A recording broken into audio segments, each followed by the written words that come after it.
teach speed.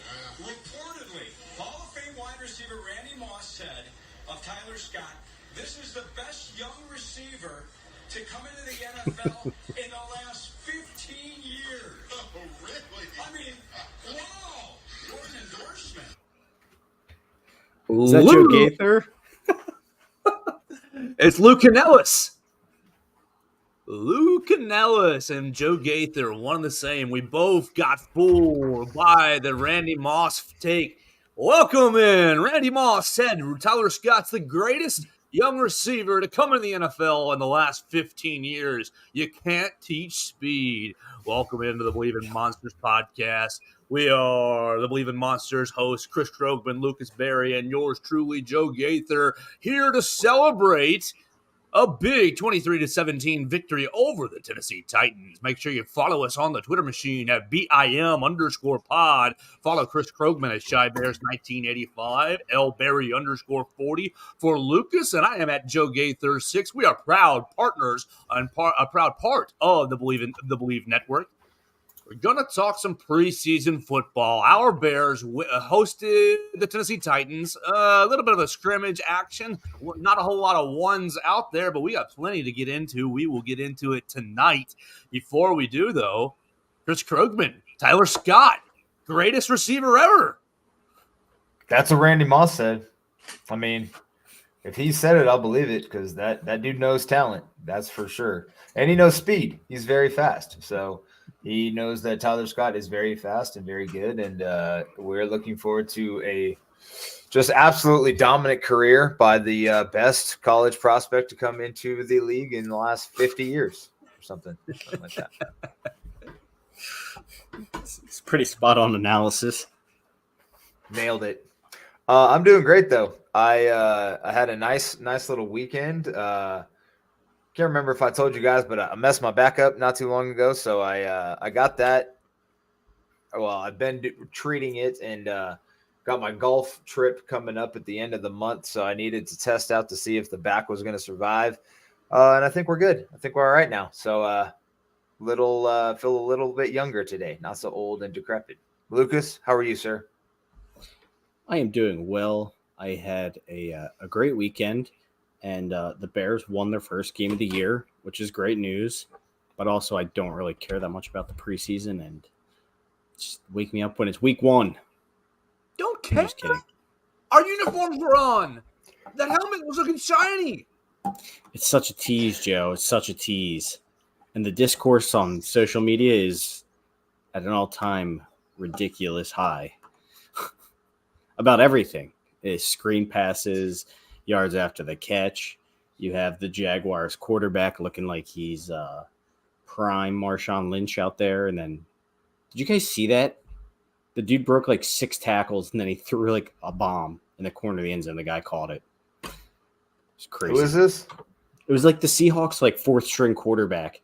He got sacked like 6 times, but he kept breaking out of it. And then he just like heaved the ball down the field like a grenade and went right in his receiver's hands. It was Trevor Lawrence, was it not? He just said Jaguars, then he said Seahawks, and now he's saying 4th string. I have no idea what's happening anymore. It was Trevor Lawrence breaking all those. That was not. I thought it was the Seahawks, but I think you're right. It was Jacksonville, but it was like a very far backup. It was not Lawrence. Was it not? Because I thought okay, maybe. All right. We'll figure out his name. I don't know either. Probably not. He's like going to be one of those people that gets cut and everybody will be mad, and because in Jacksonville, just like everybody's mad at the Bears for cutting some dude that nobody cares about. But yeah, I'm excited to break down this game. It was Trevor Lawrence. It was absolutely Trevor Lawrence. All right, Joe, there's no way. Let's move on. This is a Bears podcast. Even though Trevor Lawrence is forever tied to Justin Fields, I do not want to talk about that. Oh, he's got a butt crack sports freaking link in the chat. Have you not been fooled once? Like, come on, my guy. You're really going to use butt crack All right, sports? Here it is. Canadian quarterback Nathan Rourke. That's his name. Man, Nathan you're Rourke. fired. You're fired, Joe. Damn it. I know. All right. Well, I'm I don't excited care. to get into this 16, Bears game. 18, the 16 and 18, they're the same. All right. But before we move on, Chris, we got to figure out the name of Joe's network so we can prank call him and just like have him totally believe us about anything we Like- say. Bama Central or whatever. Yeah, you could call in as Nick Saban and he'd totally buy it.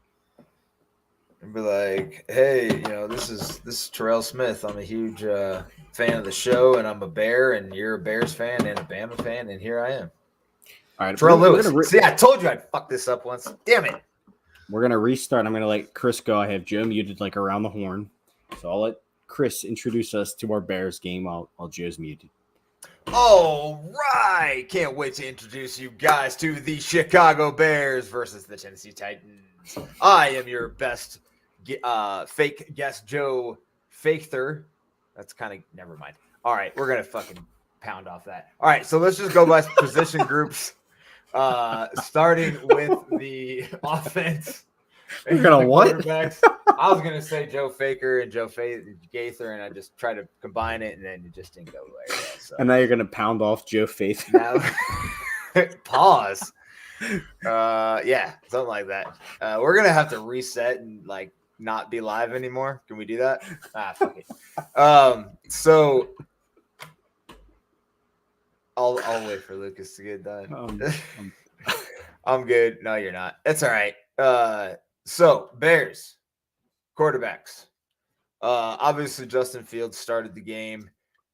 Didn't have to do a whole lot. Didn't really matter. He threw 3 passes, went 3 for 3, 2 touchdowns that were done mostly by the skill position players, DJ Moore and Khalil Herbert. You bring in talented players, they do talented things. And if you're a hater, it's last year it was you didn't give Fields enough weapons. He's not good enough. And then now it's, hey, you gave Fields weapons, but it's only the weapons doing everything. Justin didn't do anything. It's like, who cares? It is preseason. Does not matter. Yeah, let's talk Justin. What's the Lucas, scoreboard say after those 3 passes, Chris? it still says, well, did Cairo make all the 7-0, 14-0, or whatever that at the time it was. I don't care about the other side. 7-7 and 14 points. 14-7, I think. Yeah, 14 points. 14 whole points, or 12, as it were, with the touchdowns. But yeah, it matters. Still matters. Well, we also need to we can kind of talk about this too. I mean, there's not too much to analyze, but something that the Bears I feel like haven't been good at in a long time has been their screen game. And what people don't realize is when you have a quarterback like Fields who can run the ball, you put defenses in a bind where bigger plays are more likely to happen because defenses have to put a guy on Fields as well. So when he takes them short passes and dumps it off to his weapons, that's all accounted for. So it all kind of plays into each other. And like you said, Chris, it's just kind of ridiculous that people are scrutinizing preseason football that much. But from our perspective, I think it's good the Bears are simplifying the playbook in some ways. You don't have to score. Like you said, Joe, the points are all the same, but sometimes it's those easy ones where if you have talented players, they're going to make plays like that. And how about the offensive line on those? Those were very well blocked. You can see why the Bears want athletic linemen in space. I saw Tevin laying some dudes out. I saw Braxton in the open field, Darnell Wright, Jatir Carter. Kudos to the O-line. I thought the O-line played very well. We'll get into that soon. I mean, Chris, should we go through the whole quarterback depth chart? Yeah, we can do one words if you want. PJ Walker was trash. Nathan Peterman was mid, and Badgett was fine. I mean, dude, I would almost at this point, like if you're putting the gun to my head, Walker's cut, Peterman's 2, and Badgett's 3. Yeah, I think there is something to be said, like strictly from PJ having a similar play style to Fields, that you wouldn't have to change your playbook. Fucking Badgett does too, man. Shit. You run around like crazy. PJ Walker looked awful and has looked awful. He has. Yeah, no, totally. The one thing I noticed about the game, and this goes kind of across the board, except for like one spot that we'll get into, is the negatives seem to be coming out the same. So, PJ PJ Walker underthrowing or overthrowing people and throwing picks happened first freaking pass out the box. He throws it way over the receiver's head and it gets picked off. That had been happening in camp. So it's a little concerning. If Justin has to run or Justin gets hurt in some way, God forbid, and the backup quarterback has to come in. I don't know. I mean, what do you have to change about your game plan with Peterman unless you plan on Fields running? Right. Which they do somewhat, but but I guarantee it's a lot less than last year. I mean, like the Jets game, for example, last year, the Bears were definitely running different plays than they would run with Fields at quarterback. Right, but that wasn't. God, who started that game? Peterman. Oh, yeah. He started off hot too. I think he threw that like Hail Mary to Claypool that Claypool caught, and of course Torter caught fire over that because Fields wasn't hitting deep shots at that point. Whatever. But I guess my question is, how much stock do you guys put into PJ Walker's previous performance? I mean, he's never been like a great NFL quarterback, but last year on the Panthers, I would say he was at least a serviceable player. So, like, how much stock do you put in that versus what you're seeing now and in camp? None. It's just weird. Because, like, you could say the same for Peterman, though. Like, Peterman's had the opposite. Like, you could say he looks good in practice, but when he gets in the game, he doesn't really look great. So, I don't know. I'm just asking, how much do you weigh that into a factor of does this guy make the team or not? John Gruden loved Nate Peterman. The Peterman. What do you think, Chris? I mean, past performance is the best indication of future performance. So, I mean, Peterman has been terrible, and Walker has been serviceable. I just don't like it. It's just like it's not encouraging. It's just bad vibes right now. I mean, hopefully we never get to this situation anyway, but that's just how I feel. But no worries. We can move on to running backs for all I care. Any other final thoughts on quarterbacks, Joe? Oh, yeah. I feel like we should kind of – I mean, we all laid it all out there for Fields and the points. The points are the points. But my biggest thing with Fields is you got people he only hit the 3 yard. He only hit, negative air yards, X, Y, Z. What's he supposed to do? He operates the offense. The only couple passes, the only couple plays that he is in the game. What's he supposed to do? He's supposed to operate the offense. Boom, quick snap, hits blasting game in the flat, and boom, quick snap. Oh, the design plays to DJ Moore, and like the big complaint there is, oh, what a terrible pass to DJ Moore. And it's like, oh, okay, yes, it wasn't perfect, but you're operating in the scheme of the offense. Your offensive line kind of goes a wrong way on your on your next screen pass to Herbert, and he's able to escape a little bit and then dump it right down. The online chatter is just really looking to, I think, make a name and get a rub off of. This might be arrogant, but get a rub off one of the NFL's most popular franchises. You criticize, you get critical over Justin Fields, and you get people riled up and you drum up interaction. But then to your other quarterbacks, Walker's trash. I mean, if you had to win a game right now and you had the backup three options, would you not go Nathan Peterman? Because you talk about, okay, Luke, your point to running the same style, same system. Well, isn't that the reason why you upgrade on the offensive line and upgrade around your receivers? And, I think we're probably about the same or a little upgrade in the running back room to maybe mitigate if Justin Fields gets hurt. Maybe Nathan Peterman can run a traditional kind of style offense, doesn't have to run as much, can get the ball out quickly to the other skill positions. Like, to me, if Fields goes down, it's Peterman. And, what are you feeling? As good as you're feeling when you played Chase Daniel about? I mean, well, I do think there's a lot of different techniques and stuff involved more than you're kind of giving them credit for. I mean, with a guy like PJ or Fields, you're going to run more boot action, rollout type stuff. Peterman, who's a statue in the pocket, you're going to ask your linemen to play bigger than they are. I mean, mind you, they have all these guys drop weight to be athletic in space, pulling. But generally when that happens, you're sacrificing a stand-up anchor when you're losing weight. So it is definitely a different offense. And as we kind of talked about earlier, past performance, I think, is the best indicator, and I would still roll with PJ. Yeah, Joe, to your point about if that pass to DJ Moore was that bad, then the pass to Blossingame was the best pass I've ever seen to a running back in the flat. I mean, he led him upfield perfectly. Blossingame hit it, and it was off and running. Got 9 yards on a flat to the fullback. Shit, dude, you don't see that too often. My God, put him in the Hall of Fame. I mean, the pass was like a half a yard behind DJ, and hey, looks like it turned out fine.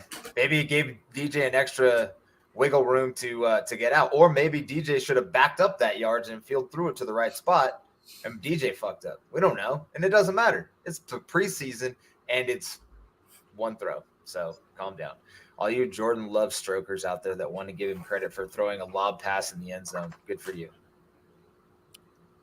Anyway, on to the running backs. Running back, y'all. So Herbert had the big catch and run.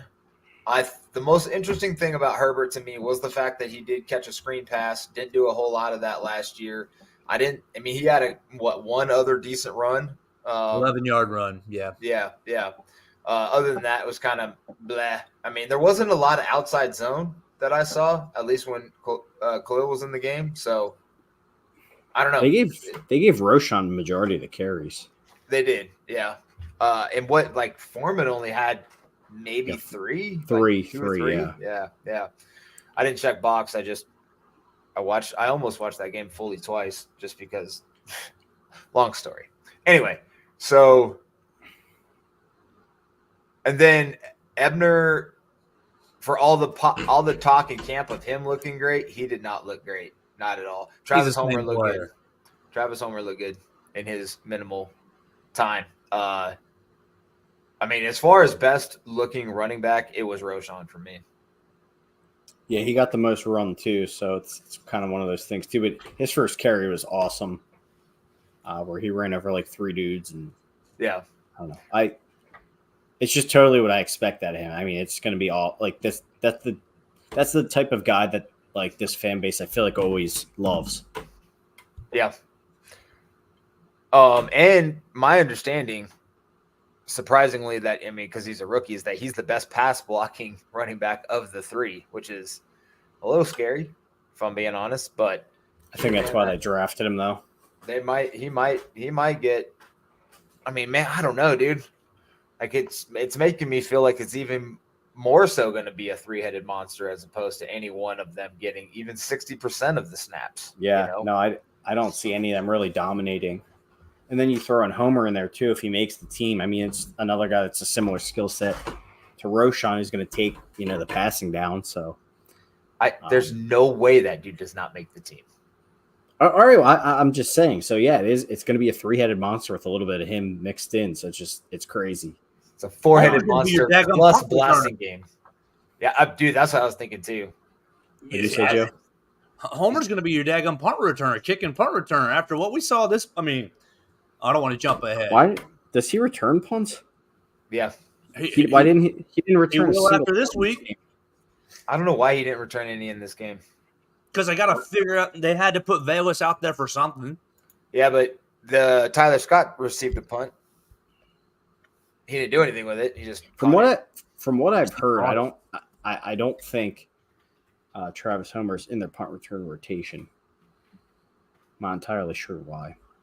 Personally, I still think Pettis is the best punt returner on the roster, but he needs to get healthy. That's not true. So he's never returned a punt. It's Homer? kick returns. Yeah, it's kick returns. Yeah, that's what I figured. So basically another Velas. Well, that doesn't mean that he can't do it. But we already know apparently returning a kick and returning a punt are two totally different things, which I didn't realize it would be that different, but here we are. Well, it's interesting because, like, with a punt, I mean, with a kick returner, you really don't. You have two of them out there. Obviously, it doesn't often go to the other guy, but like punting is very much like to a spot where kickers just kick it right down the middle almost every time. So there's no like moving to a spot is what I'm getting at. So like with a punt, you have to move to the spot. And I was listening to something with the special teams coach where he was talking about running into Devin Hester at a wedding and like asking him what made him such a great punt returner. And it was basically like beating the ball to the spot. And that's just something that clearly Velus did not do that on that dropped punt. Let's not get into all this. Let's get there when we get there. Actually, we can roll right into wide receivers unless you guys got anything else. No, I want to go into Baylor because the running backs is what it is. You're going to see about a third of each of them. Real quick, though, who do we think? I technically think Herbert will be the starter. Like, he'll start games as the running back. 100%. Yeah. I mean, I said, like, Roshan looked the best, but that was because he had the most carries and actually ran the ball the most. But that run by Herbert was great. I mean, he didn't go down inside the 5. Wasn't going to catch a fine from the coach. I don't know what it is. Herbert looks like so slow to me when he's running, but he's like definitely faster than like Montgomery was. Like, I don't know. It just looks like he's always going to get caught. And then I don't know. He has good breakaway speed, but to me, it doesn't look like he's moving that fast. I think he's got longer strides than David. David like chopped his legs really fast, but didn't go very far. He wasn't going anywhere. He's just spinning his wheels. I don't know if this was true, but did you see Herbert said they get fined if they get tackled within the 5 yards? Yeah, he totally said that. I don't know if that's true or not, but yeah, he definitely said that.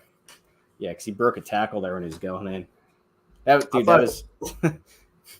I'd be paying a lot of fines because in high school that happened to me all the time. I would always get tackled within the 5-yard line, like without fail. So Roger Craig used to talk about like high knees. You need to get them high knees up. Lucas can't get tackled when you got high knees to the chest. Your knees can't go very high when you're 5'7". Well, then they also don't have very far to go when you're 5'7".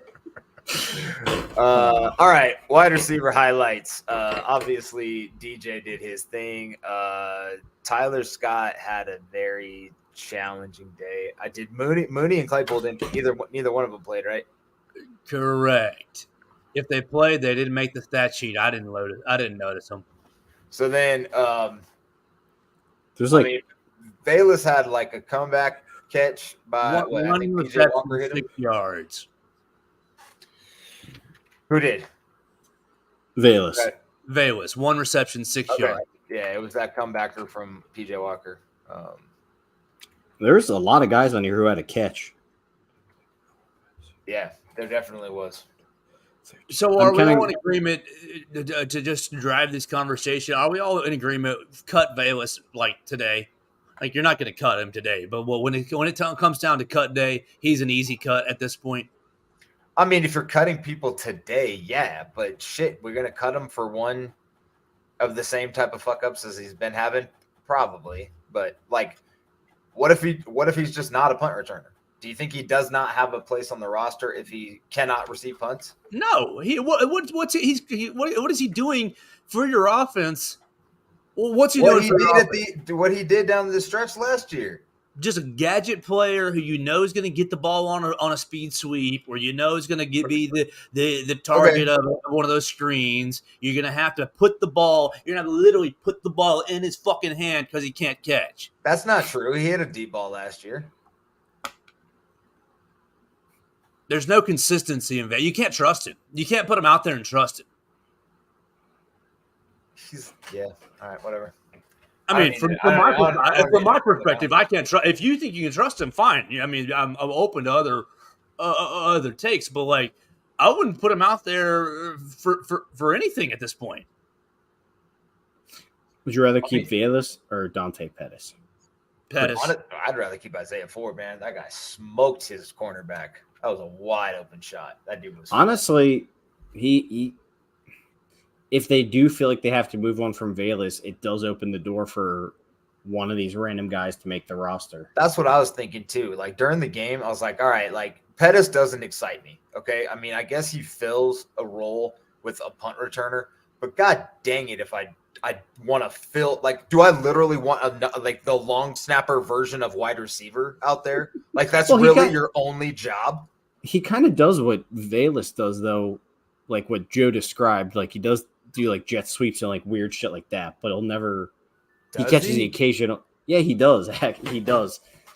He's not as powerful as Valus, but he's just. I was gonna really say fast. he ain't breaking. He's tackles. just super fast in the open field. No, so they do kind of play a similar role, to be honest. Nah, I mean, okay. I mean, that's fair, but yeah. But I guess the question is, again, proven talent in quotations, because we know what Pettis is. He's, not great. Or, do you keep relying on the, also in quotes, young upside of Valus, or like inexperienced upside of Valus? Ain't nothing young about that motherfucker. I'm asking Chris. Yes, there is.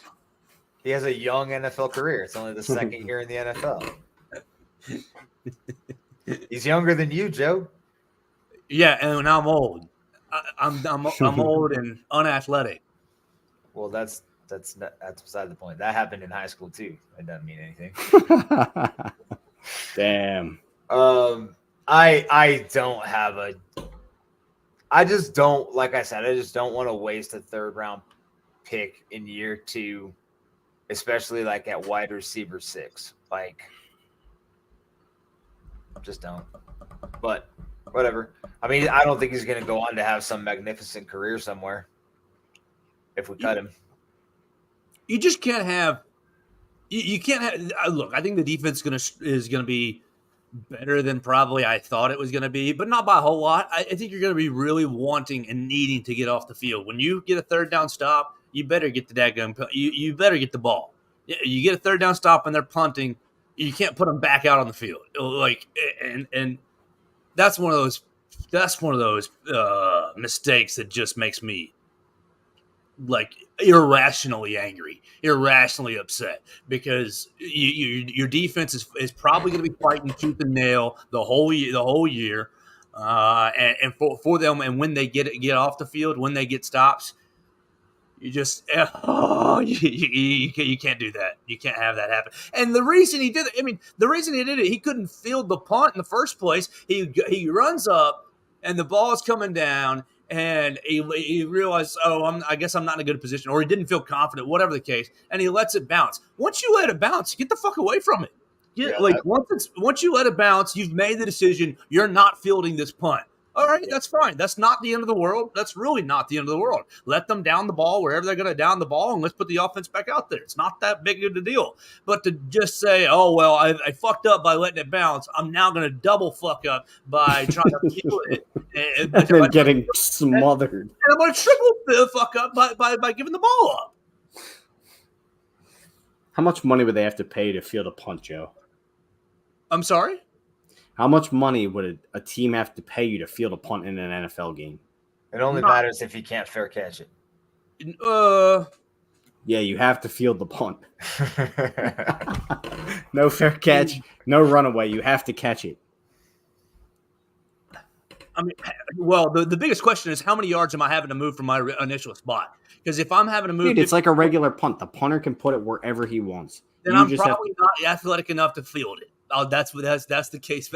I will run my butt off, but I probably won't be athletic enough to get to the spot to field it. Bayless Jones is.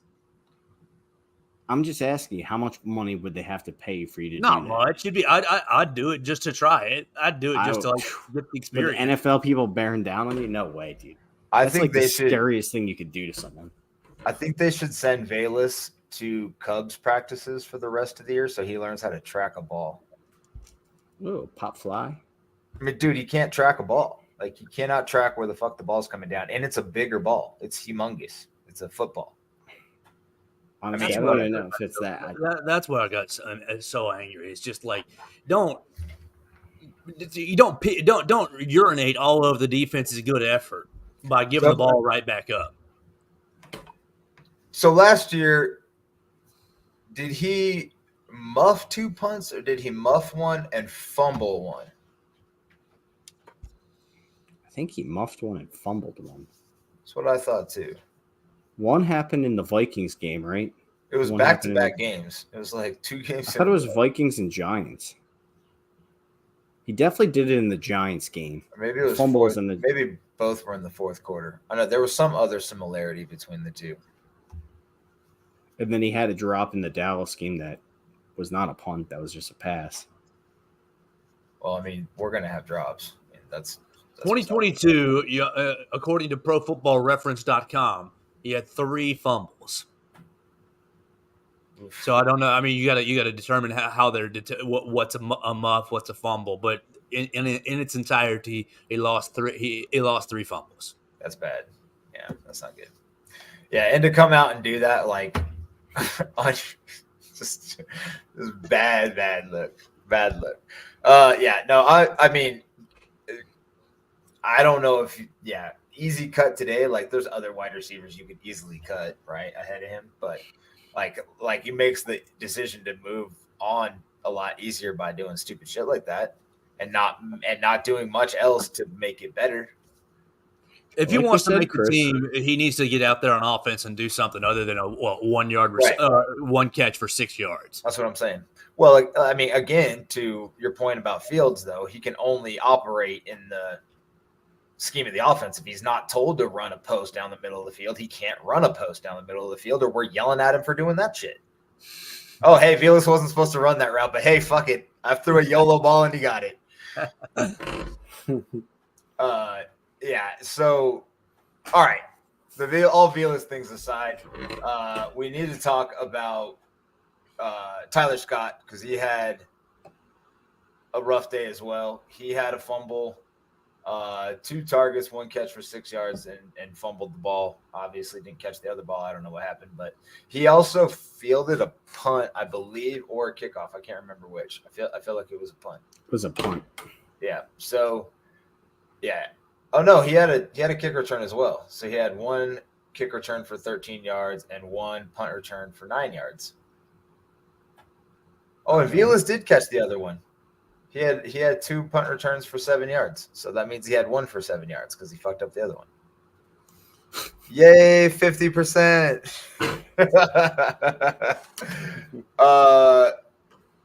Joe, Tyler Scott's your not Joe. Lucas, Tyler Scott's your dude. Are you? I mean, we've heard some stories in camp about drops from Scott. Are you worried about his hands? Does he need to invest in a hand strengthener to some degree, or something like a grip machine, or like maybe some silly putty, just to squeeze silly putty all the time, or that goofy thing that straps on all your fingers and has rubber bands on it that Joe's pretending to do? Yeah, he might need one of those, but I don't know. I think it's kind of honestly a common issue for rookie wide receivers to drop balls. I mean, Christian Watson dropped a ton of balls from Rodgers last year until he settled in. I mean, Jamar Chase dropped everything that was thrown at him his rookie year in camp, so not overly concerned. The main things looking for in camp was he sounds like he's been one of the Bears' best separating wide receivers, which is positive news. And if you can do that, we can work on the hands and figure the rest out later. So, no, not too worried. He'll be playing a role, but a minimal one probably this year until he gets more comfortable. So, nothing to overly stress about, in my opinion. Like I said, the important aspect, getting separation, sounds like it's been there. So, he's going to be running down the field, and his defender's going to be chasing behind him, and Justin Fields is going to drop it right in the breadbasket. He's not going to have to make any challenging catches. It's going to be 60-yard touchdowns all day long. He caught the ball on the fucking slant that he got. He just didn't keep it. Got it knocked out. That's fine. We're not. He's not to Vilas level scrutinization yet, obviously, but yeah. Once the bullets start flying in the game, the microscope gets put on you. Yeah. Then it's brought out, and you cannot make any mistakes. Like I said, I liked it. Isaiah Ford got wide open down the sideline. I couldn't tell because of his number what he was. I couldn't remember he was wide receiver. He's wearing 32, so I thought like Cedric Benson was out there catching passes for us or whatever. Darius Fountain caught a ball. Simba Webster caught a ball. Joe Reed had 2. Dude, how is Simba Webster still on this roster? Didn't we sign him like 2 or 3 years ago? I think it was 2, but I don't know because he's the Lion King. Who cares? It's just funny because he was a pace signing and he's still around. It's just It's funny to me. I mean, he can catch punts. He can, yeah. He has no problem catching punts. Yeah, I don't know what you do with a guy like that. I mean, he's really just a body for quarterbacks to throw to in the preseason and to pretend to be the other team's something on practice squad for the whole year. So I don't know. He's like a good elevation player if a few guys get hurt and you need a special teamer and wide receiver 6 or something. Yeah. All right, we're halfway through this bad boy, and we have not gotten anywhere. Tight ends, we're going to flat out skip because they didn't do shit.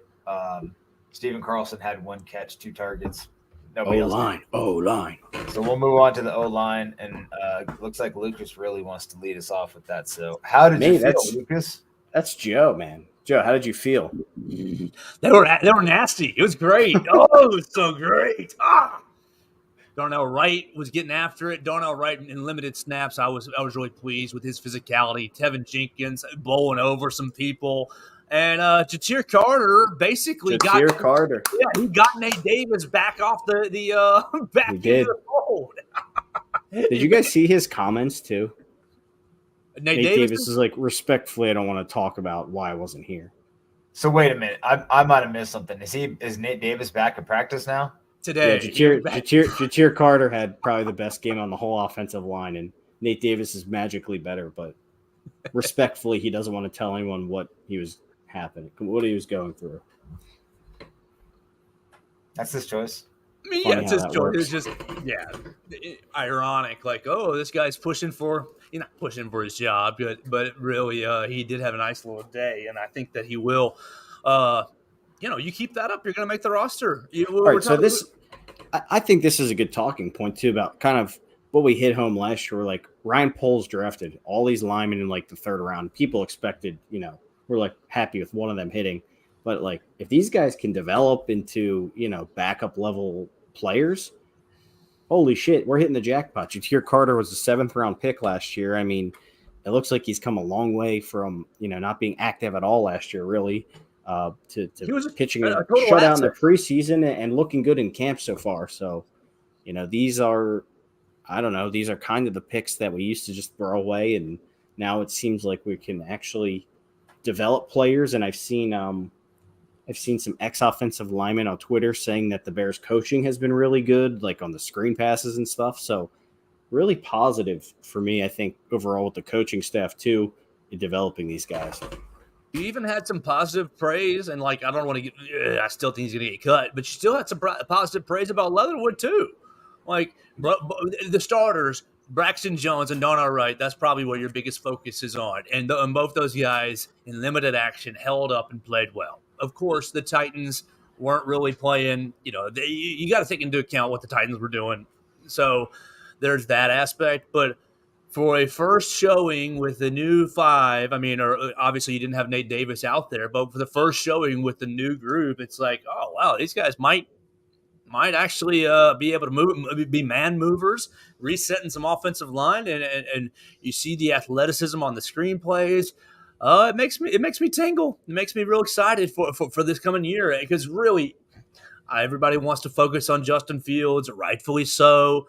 But it's all about if the offensive line performs at a top half of the league level, the rest of the offense will.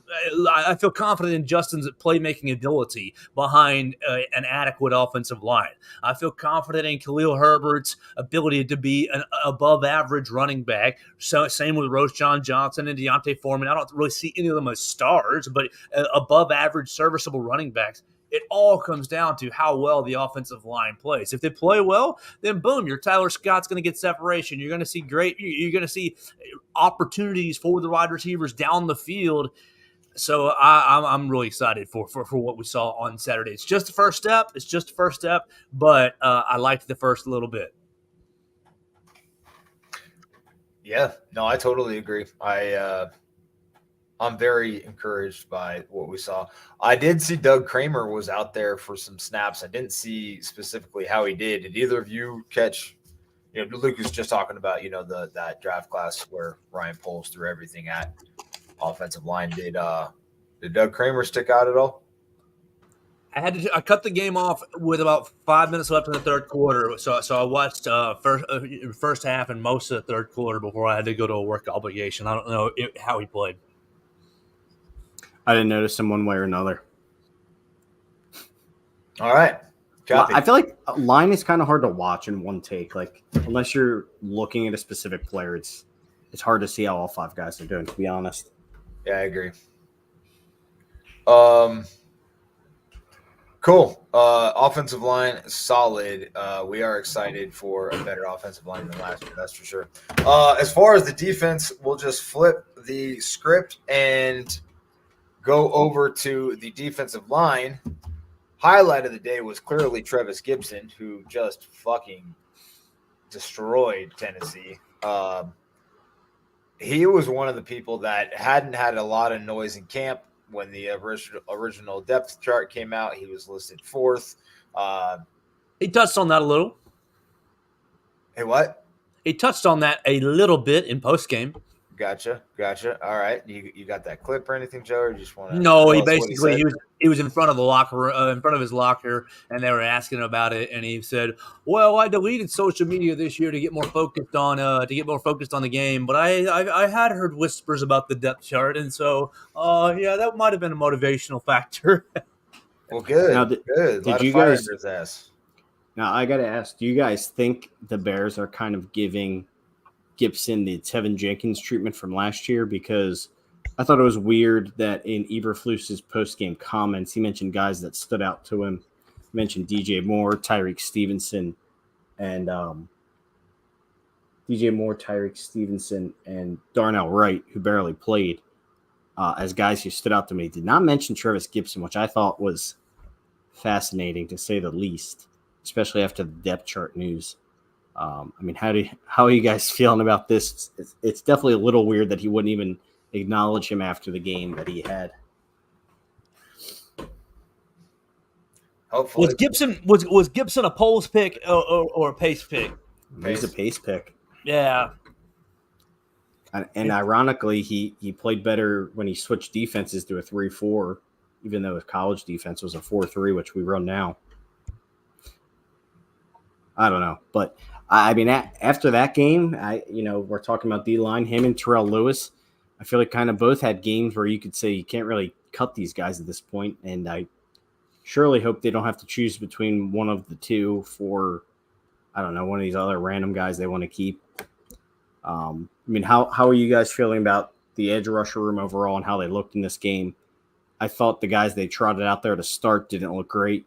Rasheem Green and Dom Robb. Oh, Dom Robb. Yeah, Walker didn't play. Robinson didn't look good. Yeah, Green. Like they were not getting pressure at all on Malik Willis's first time handling the offense. Then the Titans drove right down the field on him on that first drive. I know Joe was kind of going nuts when he saw that the first time. Are we at all worried about this starting D-line, or I mean, what do we think? Butter. It was not good. And there was no Derrick Henry out there.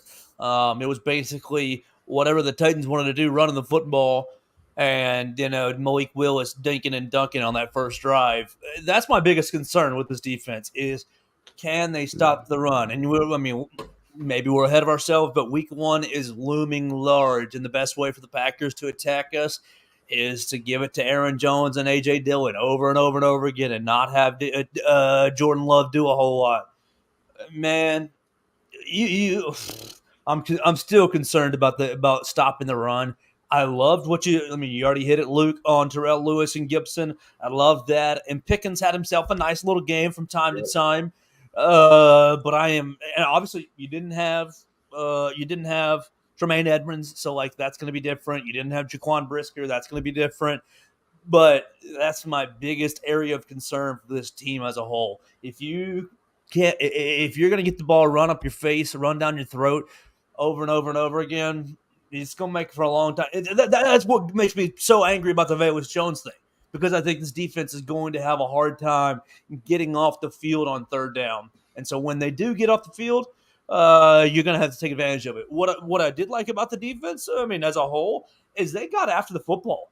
They got after the football. They were so close on turnovers a bunch of different times. They were so close on interceptions, ripping balls out for fumbles that were a little bit after the whistle. I love the attitude. I think that's where they're going to get off the field more, is turning the football over rather than traditionally stopping offenses. Yeah, I agree. I think I don't know. Billings had a tough game. Justin Jones had a tough game. They just didn't look. They looked like they were getting pushed around or pushed. I mean, zone running is the NFL right now, and like Billings can just get washed down because he's just big and he's really only fits going straight at you. You start moving that dude laterally, and he loses a lot of his draw. So Dexter didn't stick out one way or the other to me. Pickens had a pretty good game, and that's another guy that was getting some negative talk around camp, is that he just wasn't looking that great. So good to see him kind of step up as well. Lewis good, Gibson good, Rasheem Green and Dominique Robinson, I feel like had something like a pressure or a something. I thought he had one decent play, but like that doesn't obviously Travis mean Gibson shit. was just ridiculous in this game, though. Yeah, I mean, Gibson do you guys was all over it? You guys do think there should be room for both Gibson and Lewis on the roster, right? Like, my big fear is that they would somehow keep Dom Rob over one of them just because he was a draft pick. We're not in a position to be cutting talent, especially on the edge. I'll tell you, Joe, I know we kind of gave your Bama guy shit, but his bend was NFL level good. Like, he looked legit out there, definitely. He also had some plays that were pretty. Man, he looked like he was taking the playoff. Like he looked like he was just taking the playoff. That's his biggest issue from the time that he was in college to currently today on the Bears with the Rams. It was, when does Terrell Lewis want to play? If he wants to play, oh my gosh, look at how good he is. When he doesn't want to play, it's like, where the bleep are you? And what are you thinking? And so, to Luke, yes, the bend looks great a couple of times. You get 2 sacks, you force a fumble, but then in between, Chris, you're right. Does he want to play? Does he want to play the run? No, he doesn't really want to play the run. He wants to attack. He wants to attack the quarterback. So, what are you going to get out of him? Are you going to get play in, play out? That's his biggest issue. And Chris, to your point earlier, I know one thing I watched specifically with Dexter is to see, how he was getting off the ball and what he did. I did think Dexter was playing kind of vertical a lot of the game. He was getting moved a little bit with it. He ended up leaving the game for a little bit and coming back. So I don't think his injury is too serious, but a lot of what we saw in college kind of appeared in the preseason game as well. So hopefully we're seeing some steps forward in the next few weeks on that front. Facts. What about – I don't have much on the linebackers. I'll open that up to you guys. My biggest takeaway from secondary was Tyreek Stevenson playing well. Tyreek Stevenson, I thought, was very physical and really proved himself to be an exciting early draft pick. Are we skipping over linebackers? Or are you going? No, I just don't have anything on it, so I'm opening that up to you guys. Please. I think Noah Sewell's really good. I think he's looking way better than where we picked him at, and we kind of talked about his potential before, being kind of recognized as a guy who could have been a first-round pick this year before the last season he had, and he plummeted in the draft. But he has been having a fantastic camp from everything I've heard, and we kind of joked about it on this podcast before. But if you're in the tub in camp, it kind of puts your spot in jeopardy. And I don't think Jack Sanborn's necessarily in jeopardy, but I do think the Bears have some really good linebacker depth with Noah Sewell. And if Sanborn was to ever miss some time, I think Sewell could do a good job filling in for him. I think he had a sack as well. And that was another thing we talked about. He played some D-end in college or rushed the passer. So interesting skill set. I really like that the Bears added him, and I like their linebacker depth overall. Yeah, I agree. I only saw TJ Edwards make one tackle, I think. He crushed Skoronski on the goal line. Skoronski tried to block him with his T-Rex arms on the goal line, and Edwards just threw him. And Skoronski's arms were like flailing. It was hilarious. If I could find a clip, I'll send it to you. But Skoronski's arms were like flailing over his head. You could see his arms? Yeah, after they were like, he looked like a wavy balloon. After TJ Edwards chucked him, dude. It was hilarious. I was just saying because they're so small. Like little baby. Oh, yeah, that's right. Little Well, baby arms. I do think that stopped him from actually engaging with Edwards. So, yeah, Pickens had a sack. Yeah, all right. So, Sewell had a sack. Pickens had a sack. Gibson, Lewis had 2, I think. Baskerville, Lewis had 2. Yeah. All right. With the fumble. Yeah, got the fumble on one. He's a glory hog. That's what he is. If we have a glory hog who's getting me 2 sacks and a forced fumble, aka, I mean, I'm good with that. what are you gonna say when that's what Ngakoue does? He gives you 11 sacks, but just gets his ass kicked versus the run game. Joe, you gonna give him that treatment? I mean, it's the same sort of thing. Do you want to play down in and down out? And yes, I think Lewis, what you saw on Saturday, is a great example of a skill set. He can be effective and get after the passer, and that's what's going to keep him in the league. But it's a little frustrating to watch and think about his talent as a whole, what he could be. Yeah, I hate wasted talent, but it is what it is. I don't have a whole lot of other comments on the linebackers either. Joe said it. I thought Tyreek Stevenson had a game, but I thought Kyler Gordon had a game. Man, he fucking blasted people out there. That was exciting to watch, and I thought that first hit he laid on dude was completely a fumble. I wish they would have reviewed that rather than reviewing the second one that was not a fumble that they threw the flag for, but whatever. Yeah, dude's laying people out. I thought that was nice. Ojemudia had a pick. Like I told you guys, he's my Madden backup. He's solid when he gets some run. He's not terrible. Who else had a? Let's see here. Tyreek had pass deflection. Tyreek was really good with his run fits too on the outside. I thought. I mean, he did kind of get picked on the goal line the one time, and that's a common NFL play that I'll have to get used to. But I think what we saw on Saturday from Tyreek is going to be a good indicator of what we're going to see this year. It's going to be definitely a mixed bag of a little bit of rookie struggles, but he's also going to have a lot of plays make you say, all right, this guy belongs. And overall, I was, like you said, Chris, very impressed. I know you agree, Joe. I just think overall is kind of a guy that he really needed to go to a system that fit him well in the NFL. And I do think Eberflus's defense is kind of perfect for him. So excited we added him to the team, and I think he kind of put to bed the Terrell Smith competition, if you will. I think Stevenson is going to be their dude. Yeah, no, he had a great game.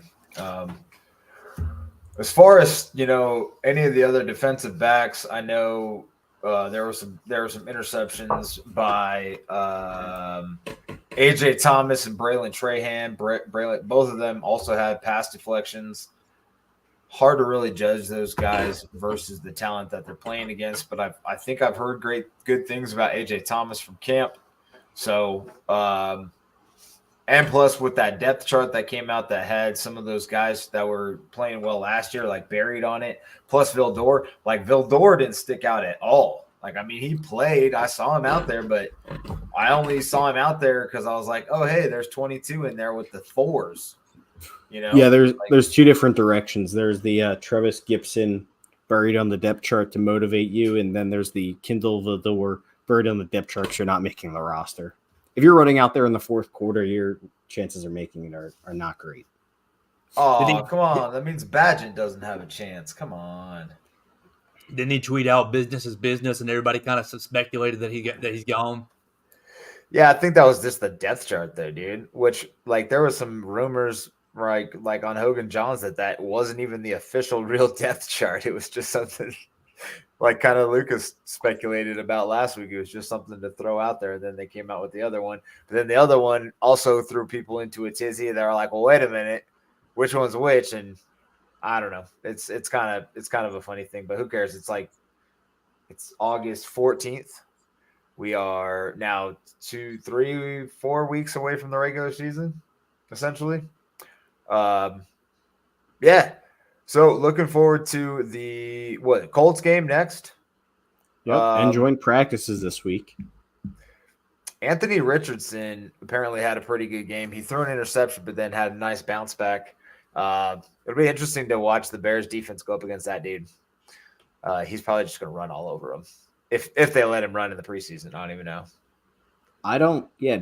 So normally, I guess now that they have 3 games, the second one will probably be the one where they give the starters the most run, right? Maybe like 2 or 3 series or something. Series? Maybe. Yeah. I don't know. I don't think they'll keep him out there for like a half, but I think or maybe a quarter or something, maybe like 1 quarter. 2 or 3 series, like I said. Maybe.